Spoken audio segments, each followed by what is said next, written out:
Dibattito, sospensione, conciliaboli di consiglieri, riunioni lampo sul nodo del contendere, il potere di veto dei sindaci. Maratona Fiume a Palazzo Ferrofini per l'approvazione del piano casa, primo terreno di scontro tra i consiglieri dell'ex PDL, parte passati al nuovo centrodestra di Angelino Alfano, in 4 confluiti in Forza Italia, oltre 100 gli emendamenti presentati dal Parlamentino Veneto al lavoro da giorni sulla legge varata dalla Giunta regionale. Chiaro Leonardo Padrin, capogruppo forzista. Dobbiamo trovare un equilibrio fra il diritto del cittadino e la responsabilità che ha il tutore del territorio, che è il sindaco. Questo è il punto difficile sul quale serve discutere. Noi vogliamo che tutti i cittadini del Veneto, indipendentemente dal comune in cui abitano, abbiano le stesse opportunità.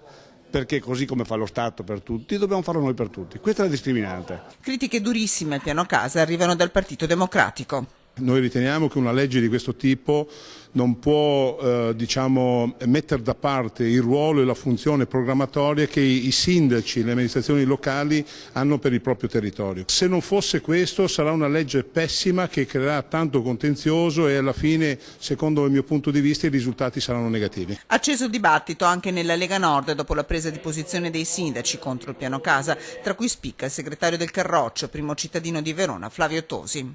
Sulla capacità e sulla possibilità di veto dei sindaci, insomma, lei non è disponibile a discutere? È una posizione su cui o vengono garantite quelle che possono essere vincoli ben definiti, o altrimenti sarebbe sicuramente meglio lasciare al sindaco il controllo del territorio. Più che divisioni c'è un confronto anche all'interno della Lega stessa, perché da un lato vogliamo dare una mano ai cittadini che con questo piano casa possono ristrutturare la propria casa oppure demolirla e ricostruirla, dall'altro dobbiamo tutelare anche le esigenze dei sindaci che giustamente non vogliono magari sentirsi esautorati dei loro poteri. Un consiglio destinato a protrarsi a oltranza, il voto è atteso in serata.